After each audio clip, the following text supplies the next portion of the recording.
bark softly tales, dreamy summer bites, flashes of horror and suspense.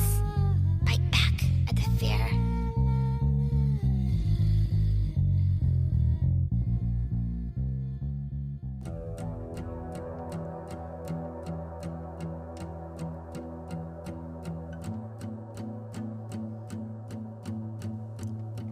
Pillow Talk by Mav Skye.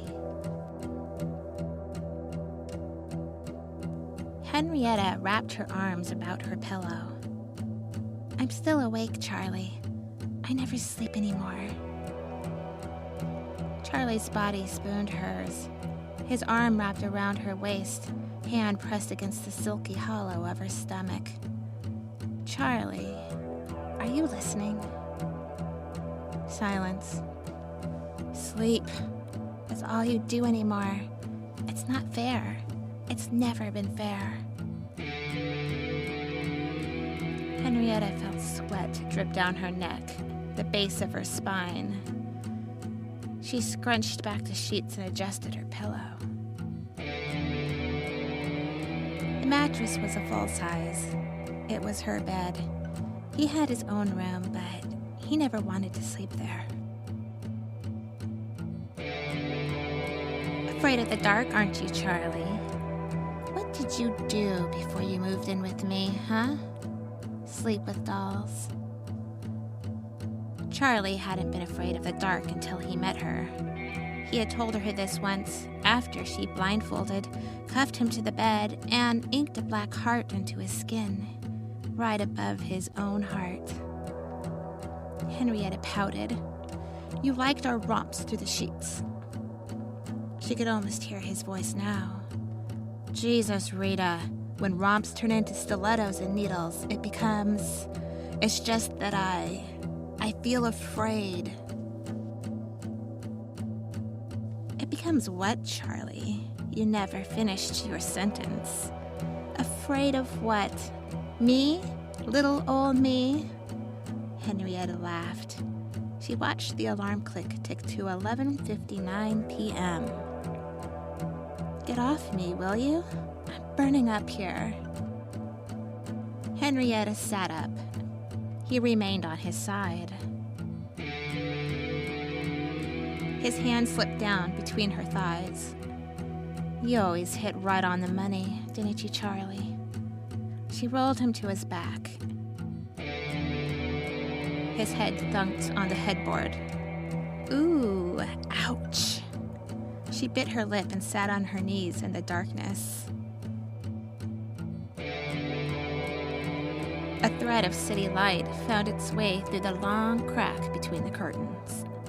It highlighted his skin, giving him a pale, ghostly look. She swept her hand across his cool brow. He didn't move. Out like a light.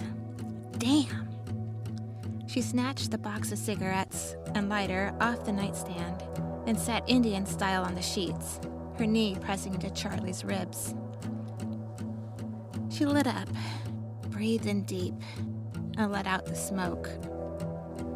You asked me why I did it. I know you couldn't speak at the time, but your eyes spoke to me the way they always do. I mean, yeah, you told me you wanted to sleep with me. Keep your arm around me so you knew where I was. She brought the cigarette to her lips. Did you really think I was going to stick you in the middle of the night? Henrietta laughed and shook her head. Curls of smoke drifted up into the darkness, disappearing into the glare of the city light. You know my kid brother Tony? Well, he caught me doing things once. It was none of his fucking business. I was out behind a shed by myself, but he had to be nosy. The kid was always ratting me out. Anyway, he promised me he wasn't going to tell. And thinking about it now, he really meant it. I was a teenager then, and believe you me. Henrietta flicked her ashes on the carpet. She took another puff. Teenage girls don't trust their brothers with secrets. That night, I snuck into his room and put a pillow over his head. Henrietta leaned against the headboard. The cool wood felt good against her hot body. She rolled her head to look at Charlie. No one ever knew. They thought he'd rolled over and suffocated himself. She drew the cigarette between her lips and took one last puff. So, when you caught me with the old man last week, well, it was sort of the same deal. I could see in your eyes you were too scared to call the police. But I knew you would have. You would have ratted me out. Shit, Charlie. You selfish son of a bitch. Why'd you have to go snooping in places where you don't belong? I am happy with who I am. Henrietta smushed her cigarette into the ashtray. I need to get some sleep. We both know it doesn't happen when you're in here with me. She leaned over and straddled him, his body cold between her thighs. She stroked his black heart, then felt the gentle curves of his face. Charlie would never be afraid again, and he would never tell what he'd seen her do. She had lovingly sewed his eyes and mouth shut. Henrietta stood, grabbed the bottom of the sheet, and gently placed it over his face, his body. Then she rolled him. He flopped off the bed onto a flat cardboard box. She grabbed the edge of the box and dragged it into the walk-in closet. She stood and pressed her hands to her back. Her silky nightgown clung to the sweaty wetness between her breasts. Things haven't been the same since you died. The bed is just too cramped with your dead weight in it. So, I'm not sure when I'm gonna pull you out again. She turned to go, stopped, looked back. Dark clothes hung like beasts from poles. Life is more scary than death, Charlie. You should thank me.